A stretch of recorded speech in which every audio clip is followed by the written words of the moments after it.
hold true. What are those four conditions? We covered that. Those are also called Kaufman conditions. Those are mutual exclusion, hold and wait, no preemption, and a circular wait.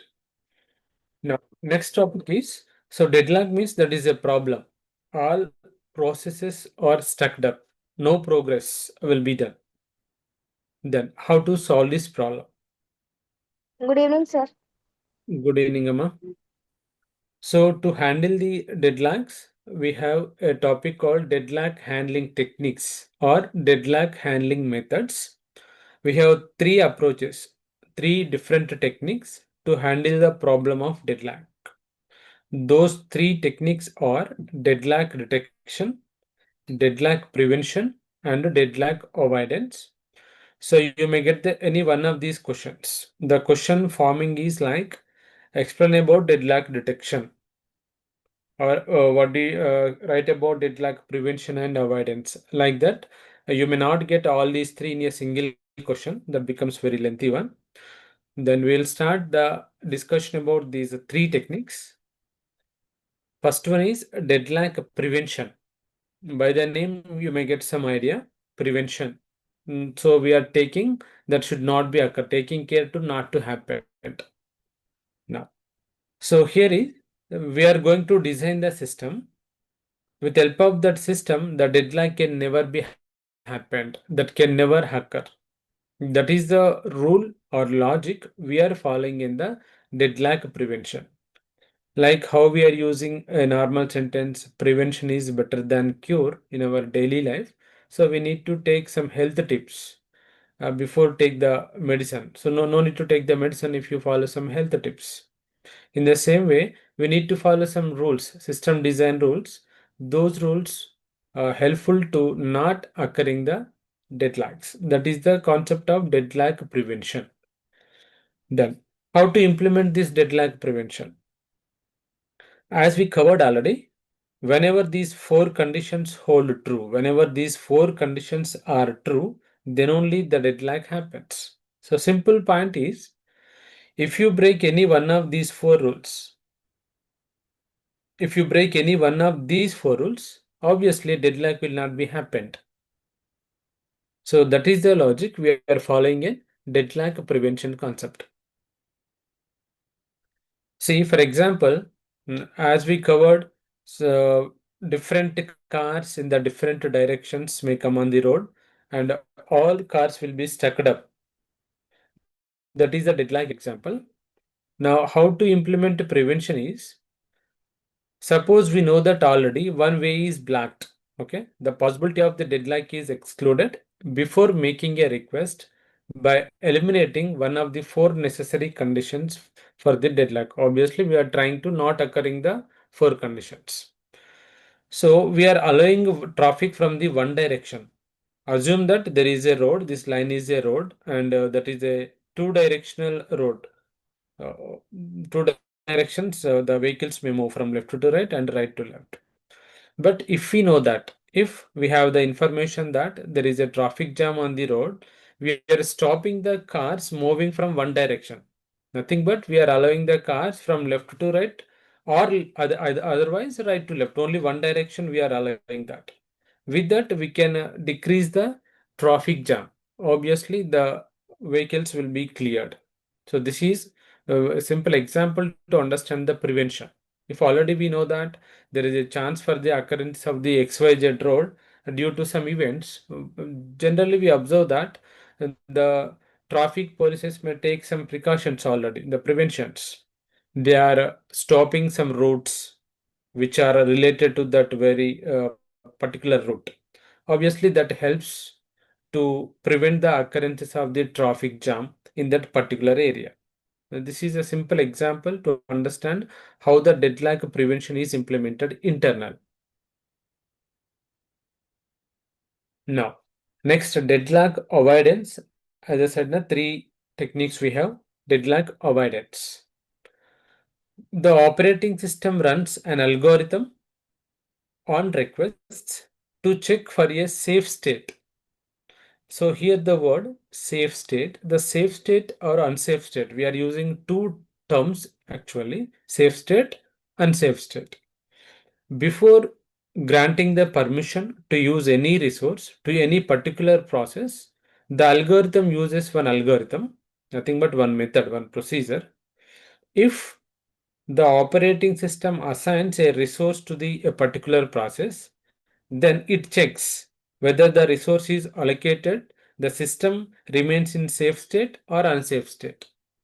Even though the resource is allocated to a particular process, if still the operating system checks that if the computer system remains in the safe state, then only the resource will be allocated. The simple thing is checking each car and not allowing any car that can block the road. Okay. Suppose we have a road and we are checking each and every car. Suppose we have the idea that if we allow some cars, those cars may create traffic jam problem. If you know that, don't allow the cars. Okay, this is what safe state, unsafe state. As a traffic officer, if you know that, if you allow some vehicles, like heavy vehicles like lorry and so on, if you allow those vehicles in a particular road, there is a chance of the traffic jam. If that officer have that knowledge, the officer must stop the allowing those heavy vehicles, because if they allow, that road becomes to the unsafe state. Unsafe state means if a particular road is in unsafe state, there is a chance for the traffic jam. In our example, as per our example. So in coming to the OS also, if there is a chance for the occurrences of unsafe state, there is a possibility for occurrences of deadlock. So the operating system must take care about always the computer system in the safe state. That meaning is deadlock never occur. Unsafe state means deadlock may occur. We can't say unsafe state is equals to deadlock. No, unsafe state is a indication. If a system is in the unsafe state, there is a possibility for the deadlock. Like that, before granting the resources, every time operating system runs an algorithm internally. After allowing a particular resource for a particular person, particular process, if there is a chance for the unsafe state, the operating system stops allowing the resources. Even though the resource is allocated for a particular process, the system remains in the safe state. If the operating system confirms that, then the resource will be allocated. So this is about deadlock avoidance logic. The next one is detection, or you can say detection and recovery. Detection is nothing but, in this case, let the deadlock happen. Nothing but this will be implemented after happening of the deadlock actually. Let the deadlock happen in simple terms, then we'll find it and fix it. So this is the simple term you can understand with help of this sentence. Deadlock detection means the deadlock will happen. After that, we find the deadlock and we need to take a solution steps to fix that deadlock. Simple idea is we are not stopping the occurrences of the deadlock here. After occurring the deadlock in the detection technique, after occurrences of the deadlock, we are trying to fix that. That is the detection mechanism. Very simple. If a person is deceased, then the person has to go for the diagnostics. Then the disease will be detected like this detection. Okay. Then how operating system implements deadlock detection internally is periodically it checks or processes waiting forever. Nothing but already we covered na. Very simple example. Two friends, black pen and blue pen. One is waiting for the blue pen, another is waiting for the black pen. No one lose any pens and two are still waiting, so there is no progress. Like that, if any process are waiting forever, if operating system identifies that type of the waiting, then it detected. If the type of the waiting is detected, and that meaning is a deadlock can occur. Now that can be recovered by killing a process. Nothing but one process is waiting for the another resource. and already that resource is held by the another process, circular wait, and we have observed that. Okay, if we kill any one of the process, let me use simple example. Assume that two cars in the opposite side. If no one is ready to go back, obviously they cannot move forward. Okay, only one road. There is a space for the only single car, and two cars are coming from in the opposite direction. So if those two persons says that I cannot go back, I cannot go back, no one is go forward direction. No one move furtherly. Now the meaning of killing a process means one car is one process, two cars, two process. Now one car must be take in the reverse direction. Then one car can move in the forward direction. After that, second car also can move in the forward direction. Like that, we are killing the processes and taking back the resources. Two things. So by implementing this also, we can detect and recover the deadlocks. So as I covered, operating system always implements a algorithm that is used to regularly checking whether a system is a safe state or not safe state by using the algorithms. Depending on that, that will take the necessary steps to recover. So this is about the deadlock prevention, detection, and avoidance in short. After that, let me cover more points.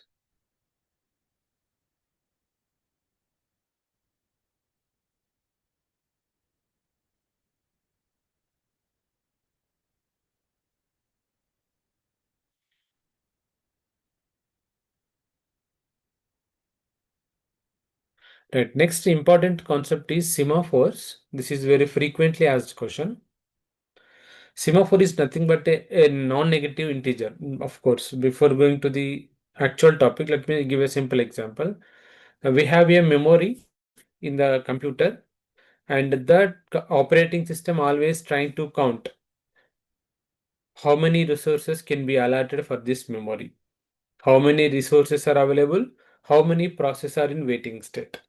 So by counting this, that operating system is trying to allot the resources. Generally, this is the outline for this concept semaphore. Semaphore is a non-negative integer, that is a number, that is used to solve a critical section problem by acting as a signal. Here, the meaning of the critical section problem is actually that is about a memory problem. We have a shared memory. Two processes are trying to use same memory at a time. So if this happens, there will be a inconsistency. Let me give a simple example.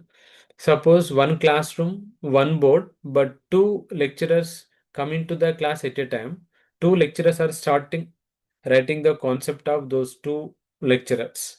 Assume that one lecturer is trying to writing English topic, another lecturer is trying to writing the math topic. On the same board, same time, they are trying to explaining the students. Obviously, there is no use. Two lecturers are using same board and explaining same time. The students may not get the concept.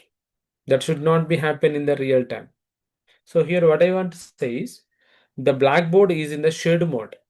Okay, in our example, that board is in the shared mode, but the sharing is there is a particular process. One lecture come to the class and they can use the board, explain the topic to the student, and that lecture must go out from the classroom. Then only another lecturer is allowed into the same classroom. That is the actual process we observed in our real life.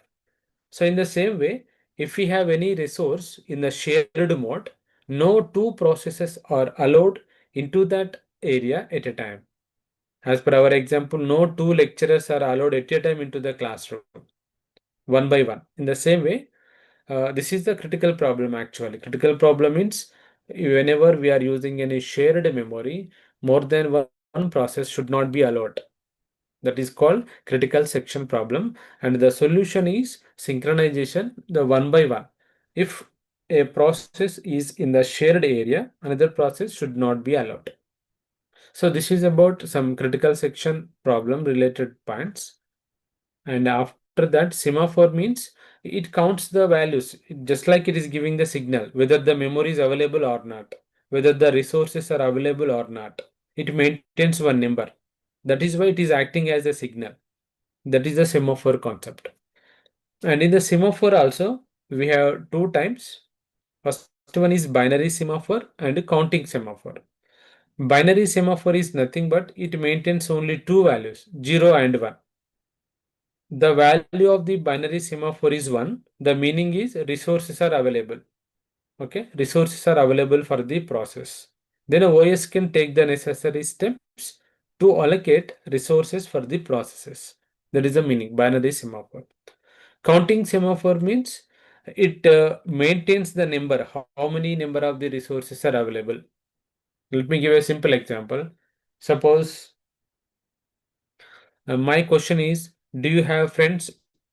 My question is, do you have friends? Might be you may give the answer either yes or no. Okay, that is binary semaphore. Yes or no. If that at a particular moment, if the computer system has the resource or not, yes or no. Binary semaphore maintains this information, whether the resources are available or not. Yes, no. Then counting semaphore means, suppose if I ask the question like how many friends you have, you may have some count. Okay. In the same way, in the counting semaphore is also actually that is a variable technically. So that maintains a number, how many resources are available at that particular moment. Okay, that maintains, suppose two resources are available. Two printers are connected to your system. At a particular moment, one printer is already being used by the some another action. One printer is ready to use. Now at that time, the counting semaphore maintain the value 1 for the printer. The resource is printer. The counting instance, generally the technical word is instance. One instance is free of the printer. Like that, it maintains the count, how many resources are available and how many resources are already used. And so that is about counting semaphore.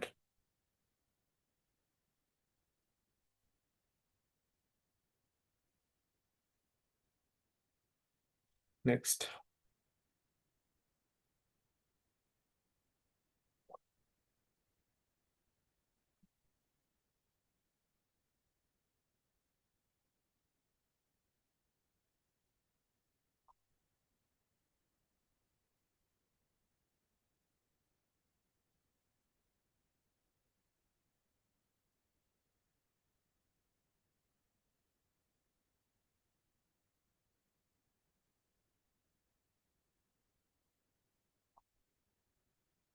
So next frequently asked question is inter-process communication.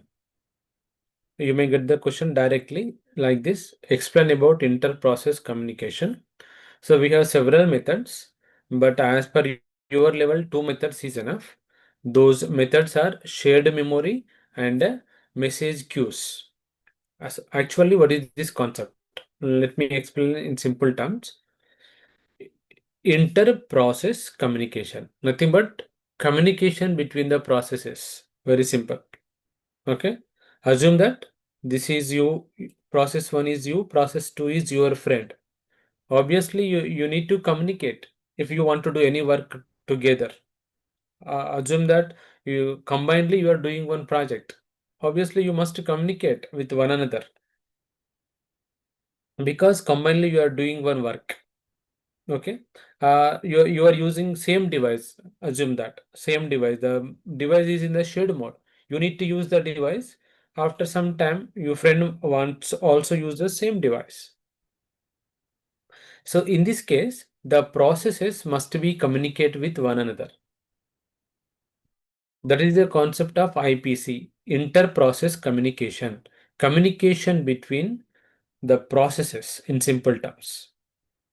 And the special case is whenever those processes are using any shared memory, those two processes wants to use the data from a particular memory and that memory in the shared mode. Two processes can use the same memory. So in that cases, communication is compulsory between the processes. For that, we are using the concept IPC mechanism, inter-process communication. Process communication. By the name, you can understand. Now, coming to the method, shared memory. We have different techniques. One technique is shared memory. The shared memory technique is whatever the data may be used by the process 1, may be used by the process 2. Whatever the data these two process wants, the same data is available in one location in the memory. In our RAM, they select one cell. In that cell, the data is stored.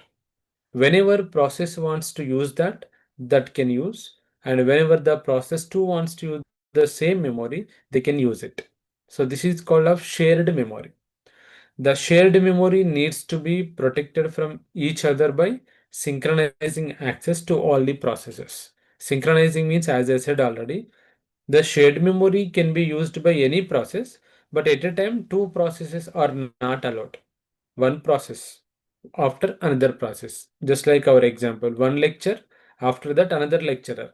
Two lecturers or more than one lecturers are not allowed to use same classroom, same blackboard at a time. Okay, so this is shared memory concept. Now, coming to the one more technique also have to implement same IPC mechanism, that is inter-process communication mechanism, message queues. Message queues is nothing but a communication between two or more processes with full duplex capacity. Nothing but we are sending the data from one place to another place. Message queues means. Okay. Once retrieved, that is by the destination, the message is no longer available in the queue. Let me give a simple image to understand this. See, so this is message queue related image. Process A wants to send a message to the process B. So for that, this message will be sent from the process A to process B. Whenever the message is received by the process B, automatically this message will be deleted. To transfer this message, they use some memory cells. Boxes is nothing but memory cells. These boxes are used to represent the memory. With help of the memory, the message can be sent. Message queues. Okay, multiple messages we can send from X process to Y process. Not only A to B, A to B, A to C, not only single to single, one to many. That is about message queues. Simple, you can send the messages to many persons. Na? You can send the message to your sister, brother, and so on. Many people. That is one to many message queues. So this is also a frequently asked topic. And virtual memory, this is also very important one. Let me cover at least a few important points about this. Now, what is the use of virtual memory actually? What is the need of that? Assume that already we know that we have two types of the memories in the computer, primary memory and a secondary memory. Primary memory is nothing but RAM, where the programs being executed by the CPU. If you want to execute any application, that must be available in the RAM.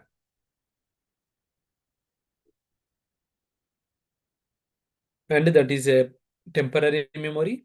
But initially, all the files are available in the secondary memory, that is permanent memory. These are the basic points to understand this concept.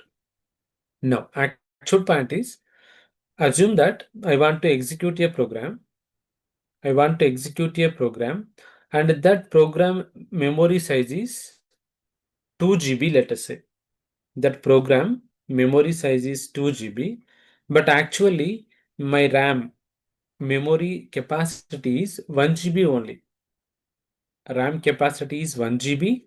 The program I want to execute memory capacity is 2 GB. So we cannot store 2 GB of the program in the 1 GB of the RAM at a time. But we know that if the program is available completely in the primary memory, then only the program will be executed. Now this is the problem. The solution for this problem is virtual memory. Then virtual memory concept is uh, some part of the secondary memory, that is hard disk or SSDs, some part of the secondary memory used as a extension for the RAM virtually, not physically. The name is virtual memory. Some part of the secondary storage device as used as a supporting memory for the RAM in simple terms. That memory is called virtual memory. This is just like, suppose you want to conduct an event at your home, let us say, but the place whatever you have at your home is not enough to conduct that event, marriage, let us say. So you may use the place of your neighbors because you want to conduct some lunch programs as part of the marriage. You may want to use the place of your neighbors. So you may ask your neighbor, you may request your neighbors, like you want to use some place of your neighbors. They may grant to use that place. But meaning is, temporarily you can use the place of your neighbors for that particular event only, for the conducting of that event only. That doesn't mean you are not the owner of that particular place, right? So that is, virtually you have the right. Temporarily you have the right. In the same way, how you are using the land of your neighbors to conduct that particular event, in the same way, RAM also sometimes using the memory of secondary memory place.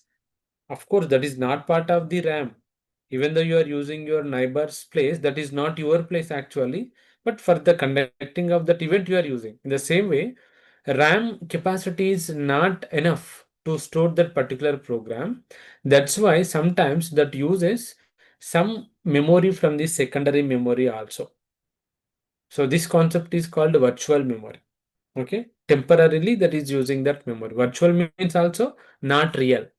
Okay, so now the user may assume that 2 GB memory is stored at a time. Okay, but that is not actually happened.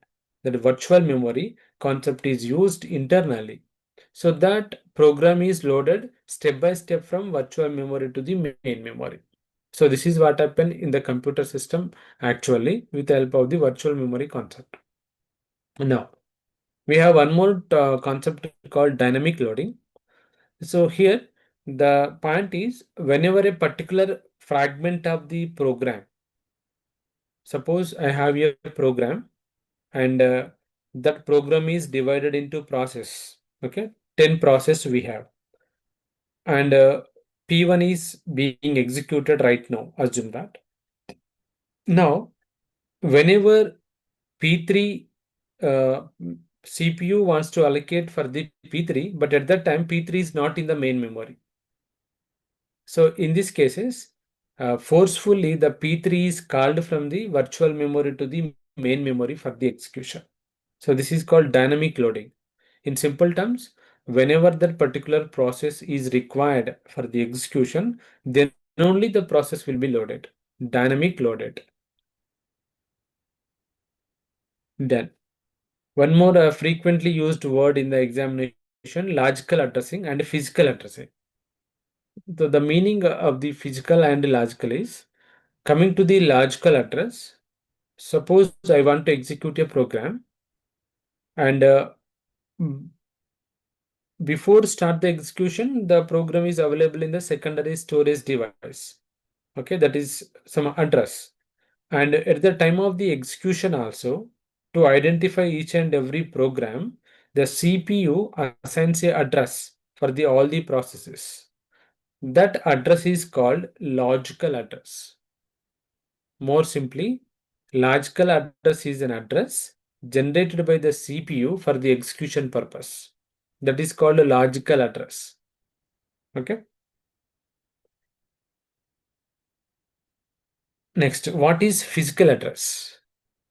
The address that is loaded into the memory address register of the memory is commonly referred as physical address. The meaning is, as I said already, the program is available in the secondary storage device before start the execution.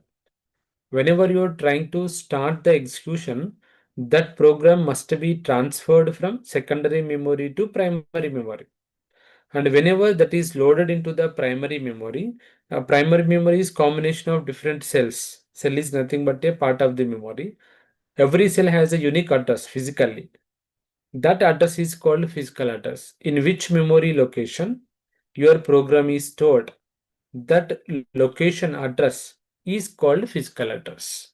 Logical address means at the time of the execution of that particular program, for the identification purpose, CPU assigns its own address. That is called logical address. Okay.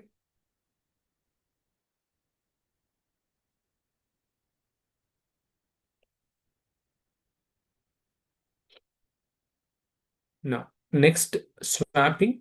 This is also very important topic and very simple topic.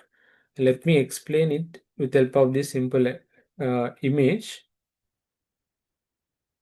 Now see,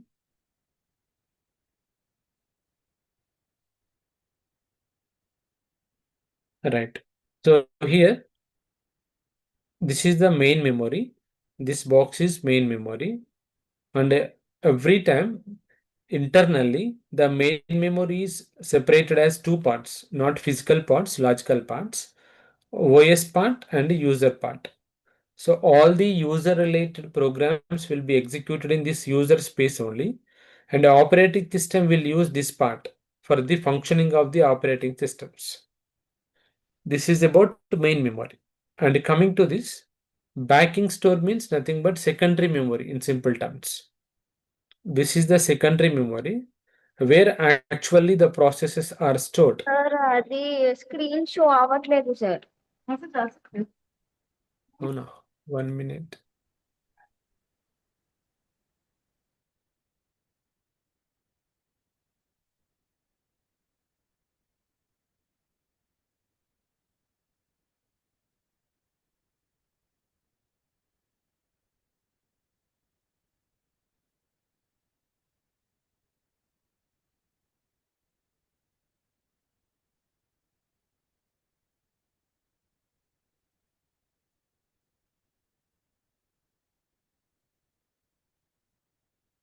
Is it okay, Amma? Okay sir. Right.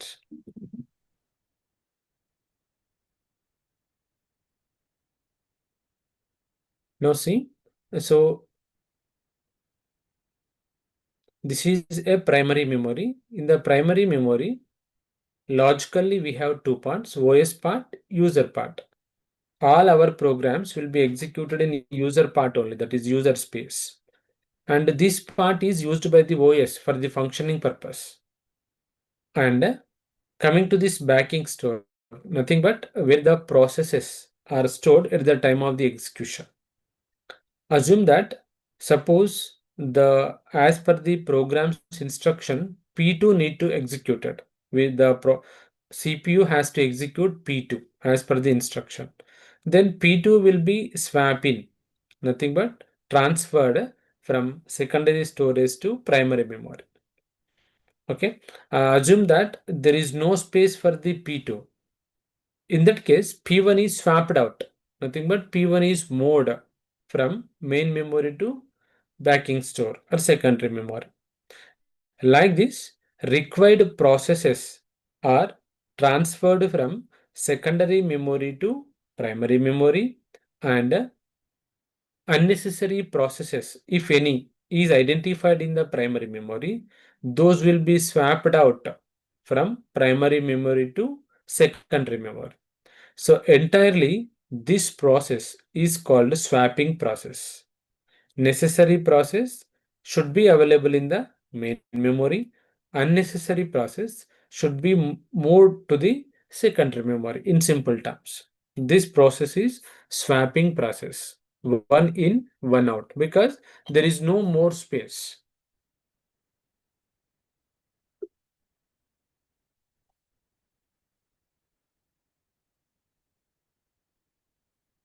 Now, coming to the memory allocation concept. Memory allocation concept means, in simple terms, how the memory is allocated for your program. Suppose I want to execute a code or I want to listen a music. Then how the CPU allocate memory in the primary memory for your file, for your MP3 file, for your document. Which techniques the CPU uses to allocate the memory. So majorly we have two techniques: contiguous allocation technique, non-contiguous allocation techniques. Contiguous allocation techniques means, suppose you have 5 KB data. I want to open a document. The document memory size is 5 KB, let us say. In the contiguous allocation, that 5 KB data is allocated in a sequential manner. Continuously at single place, 5 KB data is allocated. In non-contiguous manner, wherever the memory is available, then those slots will be available. For example, 1 KB is available in one location, next 1 KB is available in another location. Like that, in different places, 5 KB data is available. In simple terms, suppose you and your family may visit any particular place. You want to stay in a room. You may have the one room where you can stay all the family members in single place, single location. That is contiguous. But sometimes you may not have that facility. One, two members have to stay in one room, another two members in another room, another one member in the another room. Non-contiguously, you need to stay, let us say, because there is no such type of the big room is available. In the same way, there is no sufficient memories available as a single cell. Part by part, the memory will be allocated for your files. That is non-contiguous. Okay, these are the two major categories in the memory management techniques.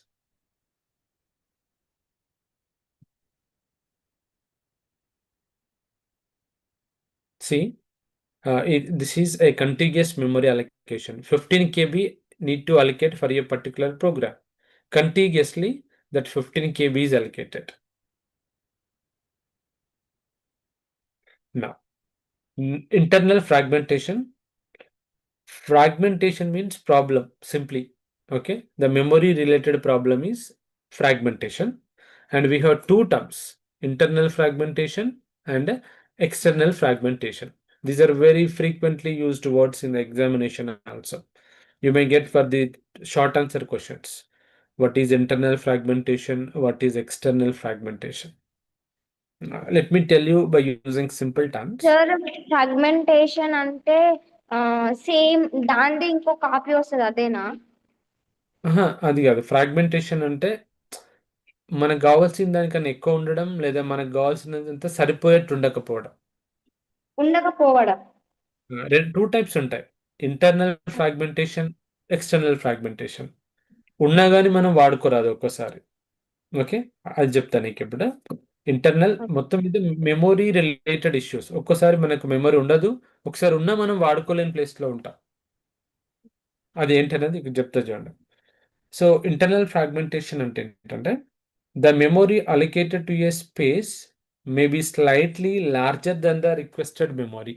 అంటే so ఇప్పుడు ఎగ్జాంపుల్కి ఇక్కడ మనకు 70 KB ఉంది. ఇక్కడ చూడండి, 70 KB cell ఇది.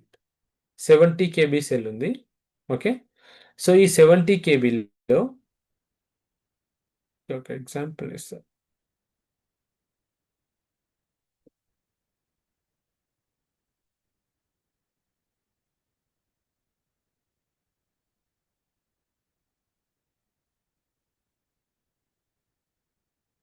Right, anyway let me continue with this.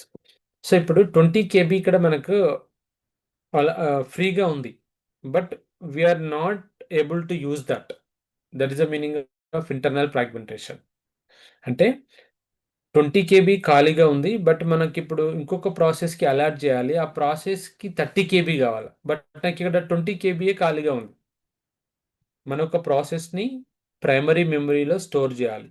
ఒక పాయింట్ ఆఫ్ టైంలో 20 KB మాత్రమే ఫ్రీగా ఉంది, బట్ నేను ఏ ప్రాసెస్ని అయితే లోడ్ చేయాలనుకుంటున్నానో దానికి 30 KB కావాలి, బట్ ఉన్నది 20 KBయే. సో మనం ఇక్కడ దీన్ని యూజ్ చేయలేం 20 KB, because 20 KB is not enough. Even though we have the memory, we cannot use that. That is internal fragmentation. Okay. So allocated memory is slightly larger than the requested memory. తర్వాత external fragmentation అంటే ఏంటంటే, so ఇక్కడ ఇది చూడండి, ఇది మొత్తం కూడా మనకు ఒక మెమరీ, కంప్లీట్ మెమరీ ఉంది. Process 7 needs 50 KB memory space. ఒక ప్రాసెస్ మనం 7th ప్రాసెస్ అనుకుంటే, ఈ బ్లూ లైన్ అంతా కూడా already assigned. This complete box is a primary memory RAM point 1. Then this blue shaded box is already assigned, nothing but using by the another processes.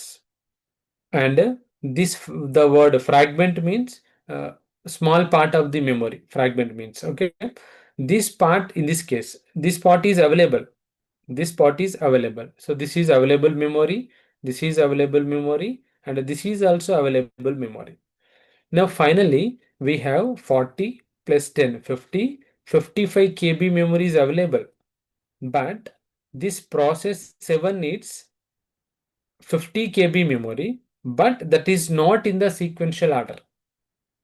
Okay, process 7 needs 50 KB memory, but that 50 KB memory should be available in the sequential order. But our case is we have 55 KB memory. We have memory that is greater than the required, but still we cannot use that because that memory is not in the sequential order. This is called external fragmentation. Okay, మనం store చేసుకోవడానికి memory లేదు అంటే internal. మనం store చేసుకోవడానికన్నా ఎక్కువ memory ఉంది కానీ అది కంటిన్యూస్గా లేదు, అది ఎక్స్టర్నల్ ఫ్రాగ్మెంటేషన్. క్లియరా? Yes, sir.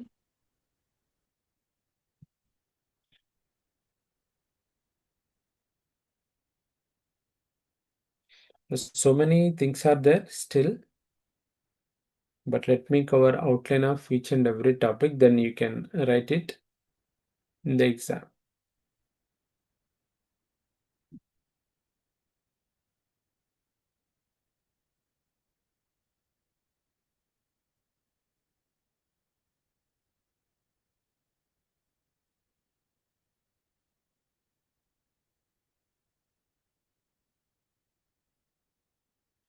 Now, next, one more concept we have, simple topic, files concept. You may get at least one question from this area. Sir, అది important sir. Yeah, only I'm covering important topics.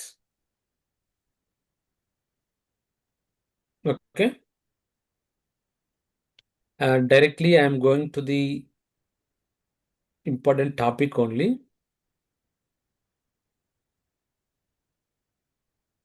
Yes. The very frequently asked question is file access methods. Okay. Direct question. Explain about file access methods. A very simple topic. The outline of the concept is how the files can be accessed by the processor. Suppose I want to execute a program, the files are available in the secondary memory. And what is the method, what is the techniques followed by the operating system to access that available data in the computer system? That is the concept, file access methods. How to access the files which are available in the secondary memory for the execution purpose. Now, we have multiple methods. Let me tell you 3 important methods in that.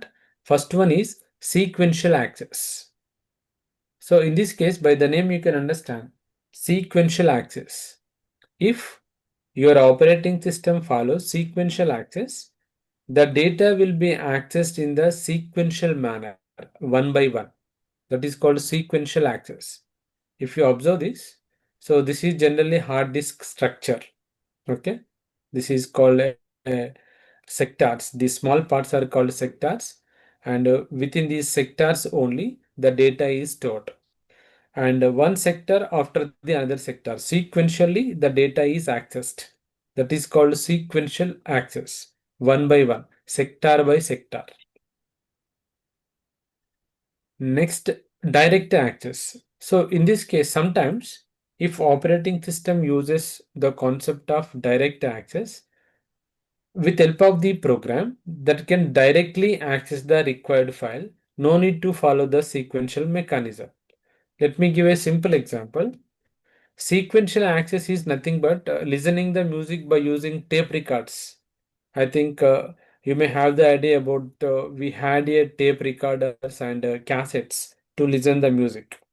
If you want to listen third song, you need to listen first and second song. Then only we can listen the third song. Okay, that is fast forward option is also available, but that is running mode, but in the fast manner. But the thing is, if you want to reach third song, you need to go through the first and second track only compulsory. So that is the sequential access mechanism. Coming to the direct access means just like CD player. Suppose I have 10 songs. Directly I can go to the second song or ninth song or eighth song, whatever. Directly we can jump to the memory location where the third song is available in the CD. So same concept is used here also. Same concept is implemented. Direct access. Which file the operating system wants to access, depending on the memory location, directly that particular data will be accessed, just like a CD player. That is direct access mechanism. Then indexed sequential access. In this, the complete secondary storage device is divided into some parts, and those parts are given by the index values, address and index value. Suppose I want to access a document that might be available in some memory location. For each and every memory location, a index value is generated internal, and that is maintained in a table. The table contains some range of the indexed values. Suppose I want to access a document. That document memory location is 10,000 plus, let us say. Observe here. First, the OS check this table. And what is the range we need to access? 10,000 plus. So that must be available in this range. So this is the index value. By using this, that is going to connect a next level table. After that, actual memory. So visiting each and every cell is removed here. No need to access each and every cell. So that can save the time. So we can fetch the required document by taking minimum time. So this is indexed mechanism used by the operating system to speed up the execution process. So these three are important access methods. Just write about these three with help of the diagram. If time permits, draw the diagram. You will get more score. We have one more important topic, that is file allocation methods. The concept is, suppose I am trying to saving a file in my computer. Then how the OS is allocating the memory for your document, for your MP3 file or for your movie. What is the techniques available by the operating system to store your files in the computer? That is a concept. That is outline of the concept. File allocation methods. And operating system may use different techniques. More popular techniques are three. Those are contiguous allocation, linked allocation, indexed allocation. So if you understand the previous concept, you can easily understand this concept. Those are relative. Okay, na related concepts. Contiguous allocation. So see, by seeing this image, you can easily understand that. So this is a secondary storage device. Okay, this complete represents secondary storage device, and that maintains one directory. Okay, OS maintains one directory, nothing but one information in simple terms. And this is one file. These are the file names. Count is one file, tr is one file, mail is one file, and so on. These are the file names. And the OS maintains a file like this. And in that file, that maintains file names and starting block address and length of that particular file. So suppose first row. The meaning of the first row is file name is count, and the memory is allocated that file count file is starting from the 0 block, and the length is 2. We are not representing the ending block, so 0 and length is 2 blocks. Starting coming to the second row, the file name is tr, starting block is 14th, and the length is 3, nothing but 14, 15, 16, 3 blocks. So like that, the operating system maintains the information like this. With help of this, that memory is allocated. See, first operating system observe this particular directory. As per that, see counter. Starting is 0. Observe here, this is 0. And what is the length of the count file? 2 blocks. So starting with 0, 2 blocks means 0 and 1. So these blocks are allocated for the count file in the secondary memory. For example, tr, the file name is tr and starting block is 14. So this is the 14. Okay. So for the tr file, the memory is allocated from the 14. Next, length is 3. So 14, 15, 16. So these 3 blocks are allocated. So this is about contiguous allocation. You can go through the sir remaining. ఇప్పుడు అక్కడ length లో ఎంత ఉంటే మనం ఇక్కడ file అంతా occupy చేస్తుందా sir? అంతే. నెంబర్ ఆఫ్ అంతేనా? Blocks. Number of the blocks. Okay. అంటే 0 తోని స్టార్ట్ కావాలి 2 బ్లాక్స్, 14 తోని స్టార్ట్ కావాలి 3 బ్లాక్స్, 3 బ్లాక్స్. 19 నుంచి 6 బ్లాక్స్. ఓకే, ఇది నెంబర్ ఆఫ్ ది బ్లాక్స్, ఇది starting block number. So this is contiguous allocation. Then linked list allocation means, so here we are maintaining a list from one to another. This is a non-contiguous manner. See here, in this case, the operating system maintains the information like this: file name, starting block, ending block also. Starting block, and in the previous case, we are not maintaining ending, only length. But in this technique, operating system maintains file name, starting block, ending block. And one more important point is, this is not a contiguous allocation. This is non-contiguous allocation. In the linked list allocation, each file is linked list of disk blocks which need to be contiguous, which need not to be contiguous, not a contiguous manner. And the disk blocks can be scattered anywhere. Suppose I want to assign some blocks to my file. That blocks are scattered. Nothing but one block at the starting point, another block maybe ending point, not in the contiguous manner. Each block contains a pointer to the next block occupied by the file. This is very, very important point in this technique. Let me read again. Each block contains a pointer to the next block. The meaning is, starting is 9, right? So starting is 9. Observe here, this is the 9th block. Okay, starting is 9. And first, this 9th block is occupied for the file zip. And next very important point is, this 9th block contains some address. The address represent what is the next block to be allocated for this zip file. With help of that can be redirect to the next block. Okay, and here also this block is allocated and it has the address of the next block. Which block should be allocated for the same file next? Like this, it is going for the next block. And this is allocated, next block, this is also allocated with help of the address that moving to the next block. And in the last block, that maintains the value -1. -1 meaning is that is the last block for the zip file. Okay, so like that, it maintains linked list allocation. Finally, the important point is, this is non-contiguous. Every block is allocated by the starting one, and every block maintains the next block address. So with the help of that next block address, the next block also will be allocated. Technically, that is called a pointer. Pointer maintains the next block address. So this is about linked list allocation. And finally, Third one is grouped allocation, or you can say indexed allocation. Two names are valid: grouped allocation or indexed allocation.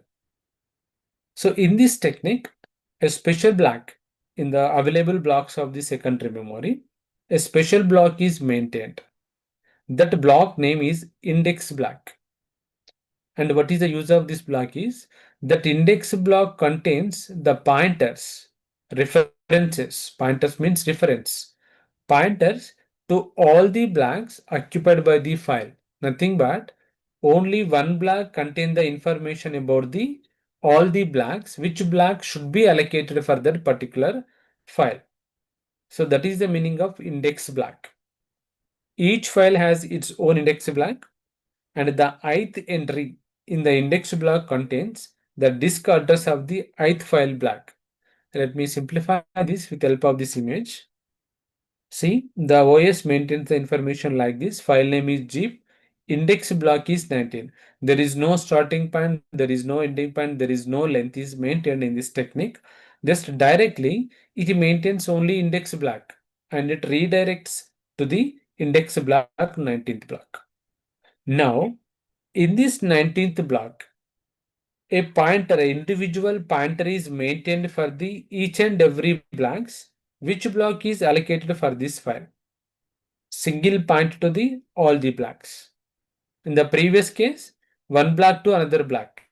Okay, pointer to the next block, again pointer to the next block, and so on. But here, single place and multiple pointers. One place to the another remaining blocks, and only index block is maintained, and the index block maintain the several pointers. With help of these several pointers, that a specified block is allocated for the file. So this is about indexed allocation mechanism. So you may get compulsory question from these two things: allocation methods and access methods. Very simple topics. If you read once, you can easily understand that. With help of the image, it is become more easy to understand the concept. Nothing complicated here. దీనికి advantages disadvantages కూడా రాయాలా? No need, but try to cover at least main points. Okay, what is the technique? What is the approach we are implementing? That is enough.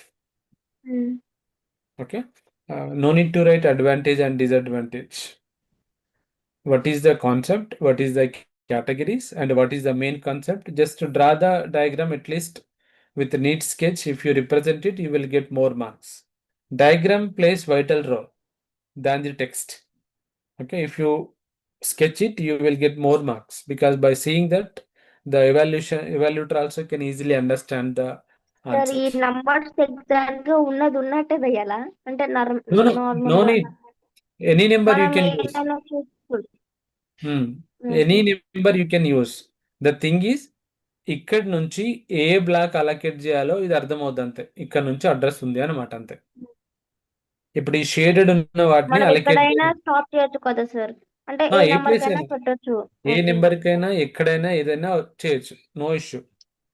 అక్కడ index బ్లాగ్ జిప్ 19 అని ఉంది కదా sir. So అందుకని ఇది మాత్రం కంపల్సరీ. పర్టికులర్ 19 నంబర్ అంటే 19 తీసుకోవాల్సిన అవసరం లేదు, ఏదైనా తీసుకోవచ్చు. ఏదైనా తీసుకొని దానికి మనం చేయాలి సార్, అంతేనా? అంతే, ఏదైనా తీసుకొని ఇక్కడ నుంచి అడ్రస్ అనేది ఇక్కడికి వెళ్తుంది ఇక్కడ నుంచి అని చెప్పడం అంతే. ఎక్కడ పోయిన దానికి కొంచెం బ్లాక్ పెన్ తో ఫిల్అప్ చేయాలి సార్, అంటే అక్కడికి అడ్రస్ అంతే. అని ఏ నెంబర్ ఎస్, కైనా. ఇక్కడ నుంచి ఈ బ్లాక్ షేడింగ్ అయిన బ్లాక్స్ అనేవి అలొకేట్ అవుతాయి. బట్ అక్కడికి ఇన్స్ట్రక్షన్ ఎక్కడ నుండి పోతుంది అంటే ఇక్కడ నుంచి పోతుంది అంతే. ఇక్కడ అక్కడ నుంచి మీరు ఏ నెంబర్ అయినా తీసుకోండి, ఏదైనా షేర్ చేయండి, ప్రాబ్లం లేదు. ఓకేనా? Okay, Amma, right. So I'll share tomorrow, yesterday's and today's sessions related material. Just go through it. If you have the time, just try to cover more topics like paging also. Okay. Paging Probably అంటే అది fixed blocks చేస్తారు sir, small small pieces అదేనా? yes. Process and memory will be divided into frames and pages. Pages. Okay. So fixed size blocks, memory, pages, process, frames, and every frame is stored in the fixed size frames. that is used to overcome the problem of the external fragmentation. అది ఓకేనా? Yeah అమ్మా, right. Okay sir, right. Thank you sir. Bye okay sir. అమ్మా, right. నాకు ఒకసారి వాట్సాప్లో send చేయండి sir అది PDF. Okay అమ్మా, షూర్. Okay sir. రైట్.